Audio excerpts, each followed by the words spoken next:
नमस्कार प्यारे बच्चों, आप देख रहे हैं टॉपर स्टॉक चैनल और आज हम यहाँ शुरू करने जा रहे हैं अध्याय 4 या प्रश्नावली 4.3।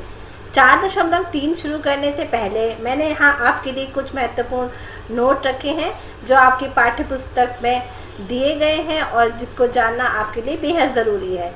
कई बार ये पॉइंट्स आपको प्रश्नों के तौर पर जो आपके प्रश्न पत्र में आपको रिक्त स्थानों के तौर पर दिए जा सकते हैं या आपको परिभाषाओं के रूप में भी आपको कई बार पूछ लिए जाते हैं। इसलिए आपको तैयार करना बेहद ज़रूरी है। उसके बाद हम 4.3 शुरू करेंगे। चलिए आइए हम देख लेते हैं पहले आपकी पाठ्य पुस्तक में कौन से पॉइंट्स दिए गए हैं। पहला है आपका कोण। कोण से मतलब है वह आकृति या कोण से तात्पर्य है कोना। कोने से मतलब है वह आकृति जहाँ दो रेखाएं एक दूसरे को एक बिंदु पर मिलती हैं और उसके बाद वहाँ पर एक कोने जैसी आकृति प्राप्त होती है, तो वहाँ उस आकृति को हम कोण कहेंगे।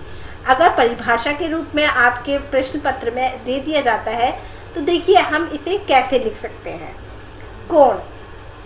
कोण वह आकृति है जो दो सरल रेखाओं या किरणों के एक बिंदु पर मिलने से बनती है।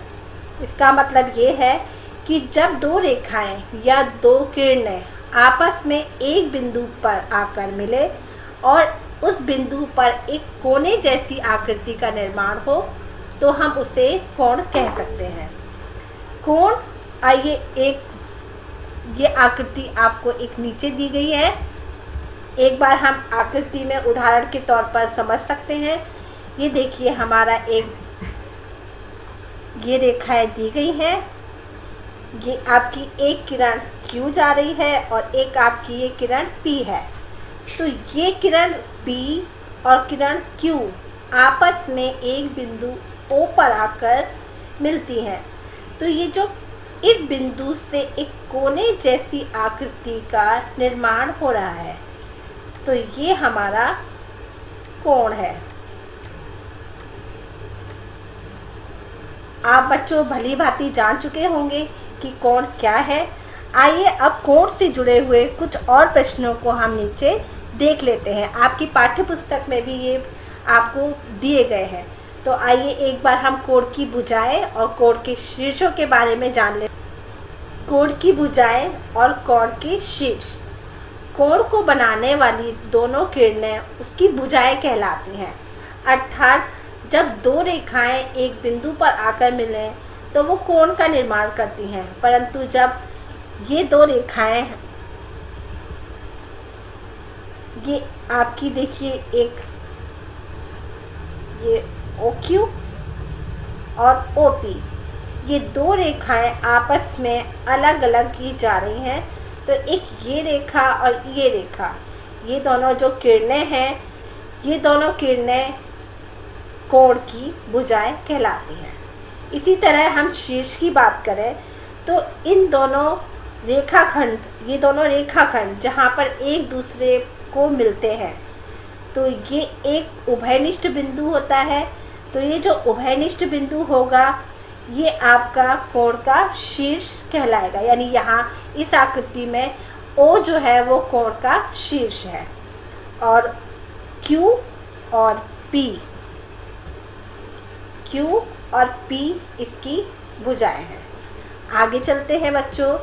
आप कोण और कोण की भुजाएं और उसके शीर्षों के बारे में जान गए होंगे। अब आगे हम देखते हैं कोण का अभ्यंतर भाग। कोण का अभ्यंतर भाग या अंदर का भाग। अभ्यंतर से तात्पर्य है कि उसका अंदर का भाग। कोण के अंदर के भाग की बात करें तो कोण के अंदर का भाग उसका अभ्यंतर कहलाता है। देखिए बच्चों, यहाँ मैंने एक आकृति आपको दिखाई है। ये आकृति को ध्यान से देखिए। ये ABC एक कोण है।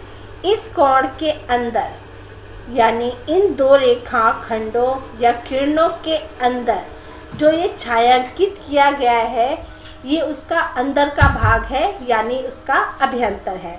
कोण के अंदर का भाग ही उसका अभ्यंतर कहलाता है। यहाँ मैंने आपको छायांकित किया है जिसमें आपको ABC का अभ्यंतर दिखाई दे रहा होगा। एक बार हम देख लेते हैं कि आपको इस तरह अगर अभ्यंतर के बारे में आपके बार आ गया तो आप किस तरह से उसको लिखेंगे। कोण के अंदर का भाग उसका अभ्यंतर कहलाता है। छायांकित भाग में कोण ABC उसका अभ्यंतर है। आइए हम कोण को और आगे अंदर से और आगे क्या दिया गया है आपकी पाठ्य पुस्तक में वो एक बार देख लेते हैं। कोण का बहिर्भाग, कोण के अभ्यंतर के बाद कोण के बहिर्भाग की बात की गई है। तो कोण का बहिर्भाग मतलब कोण के जो आपकी जो दो रेखाएं हैं जो कोण का निर्माण कर रही हैं उन दोनों रेखाओं के जो बाहर की सीमा है, यानी आप इस आकृति में देखिए कोण PQR, ये PQR एक कोण है।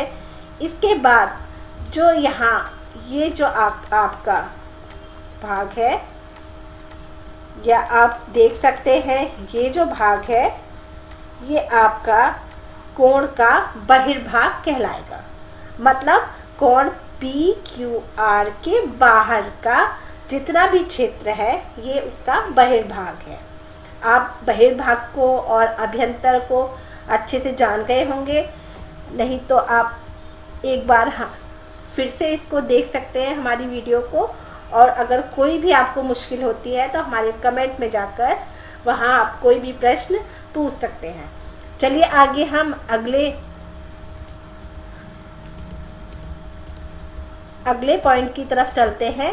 तो यहाँ मैंने आपको अच्छे से यहाँ समझाया गया है कि हम आकृति में कहाँ पर अभ्यंतर भाग है, कहाँ आपका बहिर्भाग है और कहाँ पर हमारे बिंदु लेकर मैंने यहाँ पर आपको पूरे अच्छे से बता रखा है। और ये भी बताया है कि कोण से संबंधित जो है 3 क्षेत्र होते हैं। अभी तक मैंने आपको कोण के बहिर्भाग के बारे में बताया, कोण के अभ्यंतर के बारे में बताया। अब हम बात करते हैं कोण की परिसीमा के बारे में। परिसीमा से मतलब है कि आपके कोण की रेखाएं, अर्थात ये कोण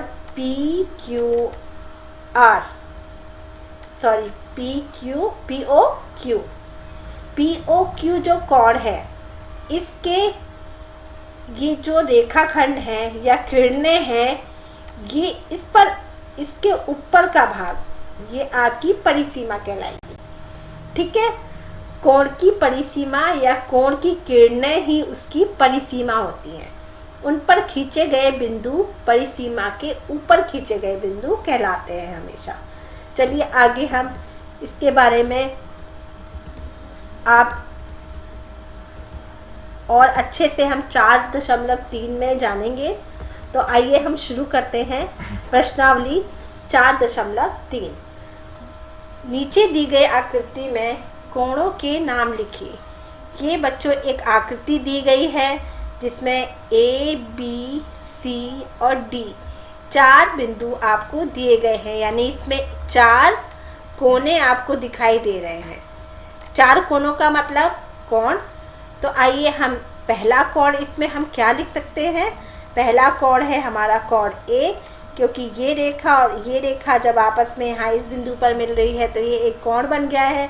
तो कोण A यानी या हम इसे लिख सकते हैं कोण DAB।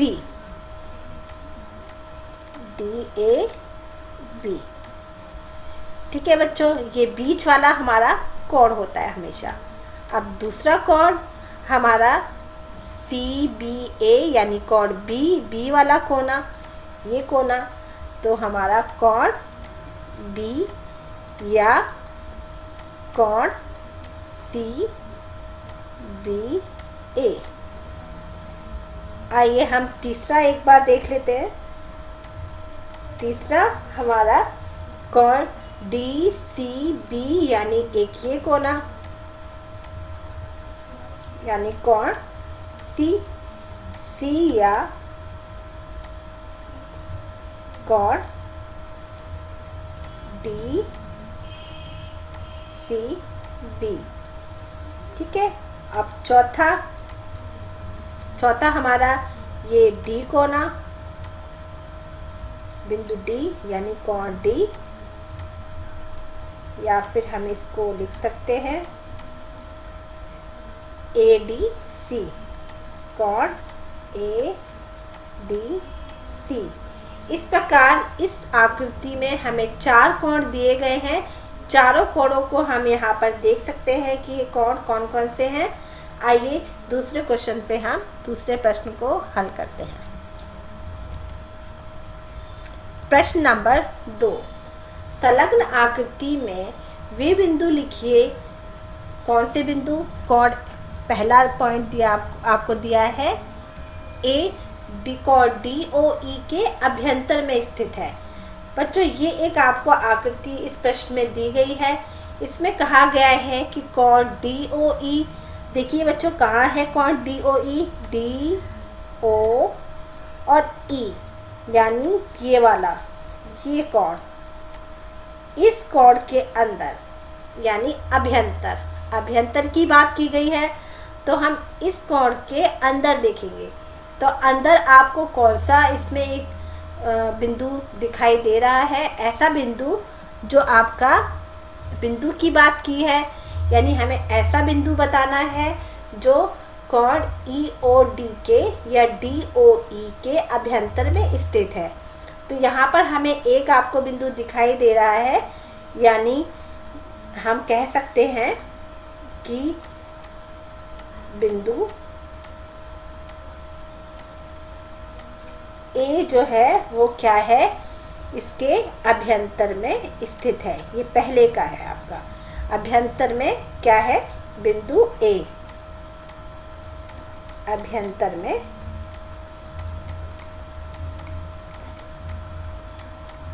स्थित है। अब आगे चलते हैं। आगे आपसे दूसरे प्रश्न में पूछा गया है कोण ई ओ एफ के बहिर्भाग की यहाँ बात की गई है बच्चों। तो बहिर्भाग से मतलब है कि ई ओ एफ का बहिर्भाग, ई ओ एफ यानी हमारा ई ओ और एफ यानी ये जो हमारा कोण है, इसके बहिर्भाग में कौन कौन से बिंदु स्थित हैं? ये आप ध्यान से देखें तो इसके बहिर्भाग में बिंदु सी आपको दिखाई दे रहा होगा। तो हम देखते हैं दूसरे का आपका है कि बिंदु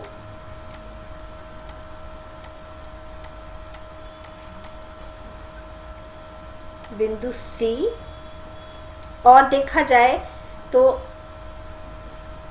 ई ओ एफ यानी ई ओ एफ के बाहर भाग में बिंदु ए भी स्थित है और बिंदु डी भी स्थित है। क्योंकि ये डी ओ ई के तो अंदर है लेकिन ई ओ एफ के बहिर्भाग में है, तो इसके अंदर का भाग तो ये हो गया। अब इसके अलावा जो आपका बहिर्भाग है उसमें बिंदु सी, बिंदु ए और बिंदु डी, ये 3 बिंदु आपको इसके बहिर्भाग में दिखाई दे रहे होंगे। तो ये बिंदु सी, ए और डी ये आपके बहिर्भाग में यानी बाहर के भाग में स्थित बिंदु हैं।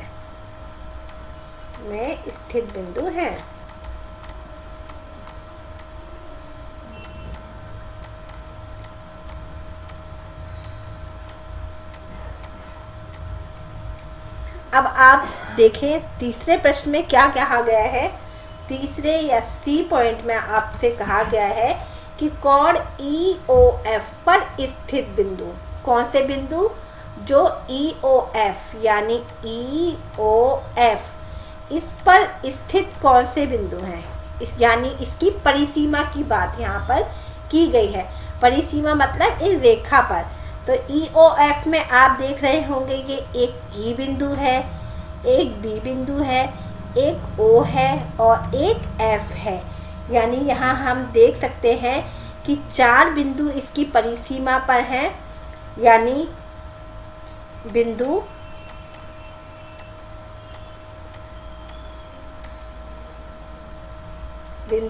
ई, बिंदु बी,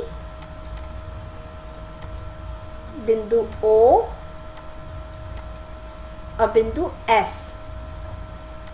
ये आपके परिसीमा पर या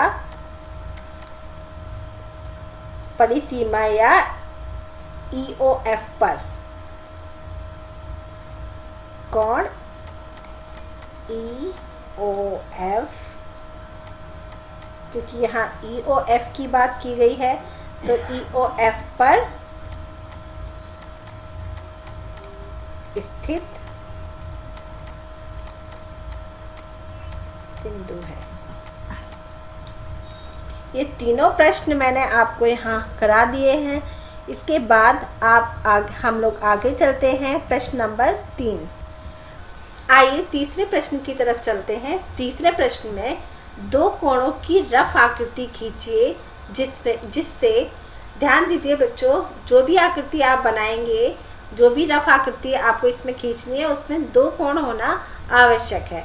तो 2 कोणों की ऐसी एक रफ आकृति बनानी है जिसमें एक उभयनिष्ठ बिंदु हो, अर्थात ऐसी आकृति जिसमें कोई भी एक उभयनिष्ठ बिंदु होना चाहिए।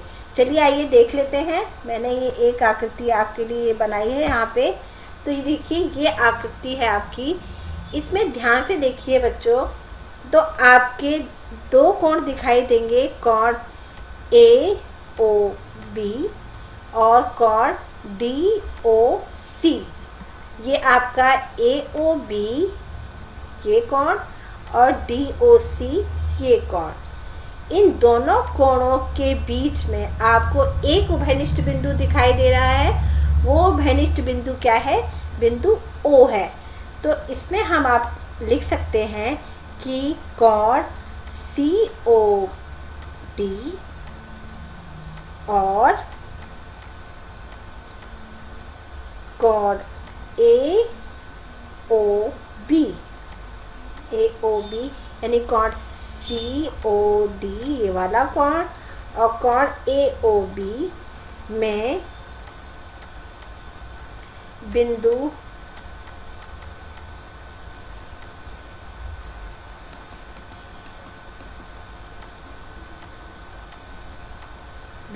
O जो है वो उभयनिष्ठ बिंदु है। हमें कोई ऐसी एक आकृति खींचनी थी जिसमें कोई एक उभयनिष्ठ बिंदु हो, तो इसमें उभयनिष्ठ बिंदु हमारा O है, जो कि हमने इसमें लिख दिया है। आइए चलते हैं हम दूसरे प्रश्न की तरफ। प्रश्न नंबर 2, ऐसी कोई रफ आकृति जिसमें 2 बिंदु उभयनिष्ठ हों, अर्थात हमें ऐसी कोई रफ फिगर बनानी है, रफ आकृति बनानी है जिसमें 2 बिंदु उभयनिष्ठ बिंदु होने चाहिए। आइए हम देख लेते हैं। ये एक आपकी रफ फिगर है जिसमें हमारी दो कोण है, कोण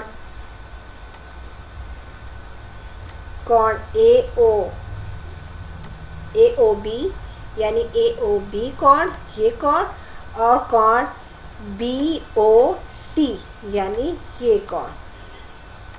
ये 2 कोणों में आपको 2 उभयनिष्ठ बिंदु यानी हमारा कोण बिंदु B और बिंदु O, ये दोनों ही कोणों में आपको उभयनिष्ठ दिखाई देंगे, AOB और BOC। अर्थात हम कह सकते हैं कि कोण AOB और कोण BOC में बिंदु B और बिंदु O यानी बिंदु B और बिंदु O, ये 2 बिंदु जो है वो उभयनिष्ठ बिंदु हैं।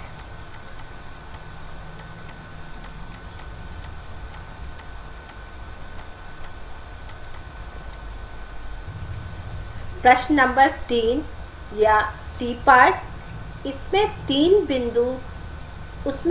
बिंदु उभयनिष्ठ हों, अर्थात ऐसी एक रफ फिगर या रफ आकृति जिसमें तीन बिंदु उभयनिष्ठ बिंदु होने चाहिए, यानी तीन बिंदु हमारे दो कोणों में आने चाहिए। चलिए आगे हम देख लेते हैं कि किस तरह से हमारे तीन बिंदु आगे आएंगे। तो ये देखिए हमारा COB, ये एक कोण है COB, और एक कोण हमारा BOA है। ये BOA और या AOB या COB, ये दो कोणों में हमारे तीन बिंदु उभयनिष्ठ हैं। एक बिंदु B, बिंदु E और बिंदु O। ये तीनों बिंदु हमारे इस कोण में भी आ रहे हैं, और देखा जाए तो वो इस कोण में भी आ रहे हैं। तो हम इस प्रश्न का हम उत्तर कैसे लिख सकते हैं? देखिए कि कोण COB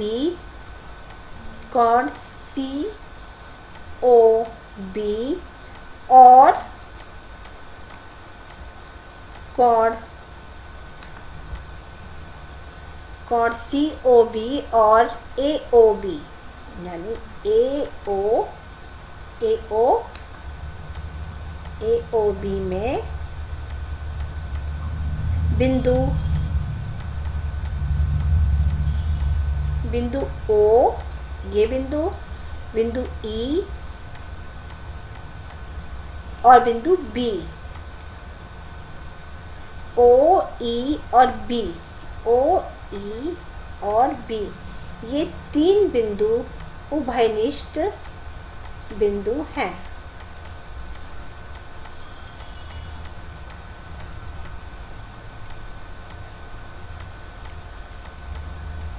ये B, E और O, ये तीनों इसमें भी और इसमें भी, ये दोनों आकृतियों में यानी दोनों कोणों में आपको उभयनिष्ठ बिंदु के रूप में देख सकते हैं। डी पार्ट यानी D या चौथे क्वेश्चन में, उसमें ऐसी आकृति बनानी है उसमें चार बिंदु उभयनिष्ठ हों, अर्थात चार ऐसे बिंदु हमें लेने हैं जो आपके दोनों कोणों में उपस्थित हों। देखिए एक बार देख लेते हैं हम लोग। ये एक आकृति है, इसमें हम देख सकते हैं कि दो कोण हैं, कोण COA और कोण BOA। ये दोनों कोणों में हम ध्यान से देखें तो 1, 2, 3 और 4 ऐसे बिंदु हैं। कोण, ये बिंदु A, बिंदु D, बिंदु E और बिंदु O, ये चार ऐसे बिंदु हैं जो हमारे COA और BOA दोनों कोणों में उभयनिष्ठ बिंदु होंगे। तो हम इसका उत्तर इस प्रकार से लिख सकते हैं। कोण COA और कोण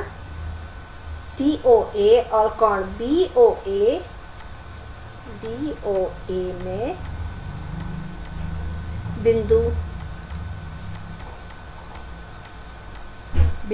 A, बिंदु D, बिंदु E और बिंदु O, ये चार ऐसे बिंदु हैं जो उभयनिष्ठ बिंदु हैं।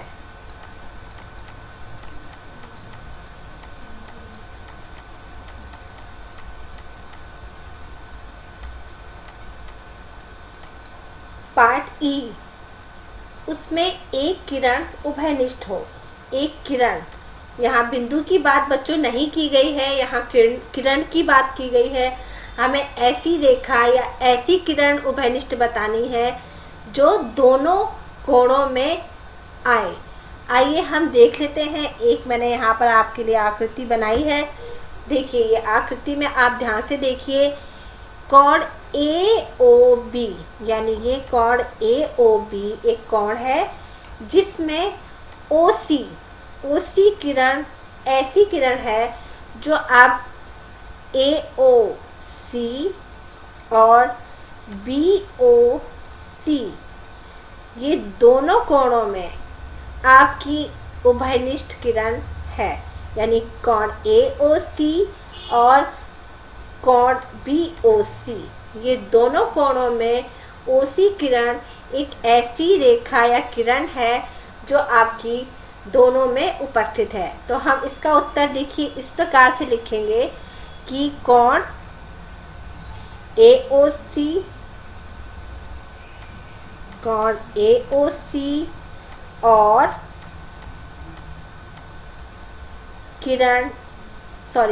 कोण बी ओ सी में किरण, या हम ऐसे ना लिखकर ऐसे भी लिख सकते हैं कि जो ओ सी किरण है ये उभयनिष्ठ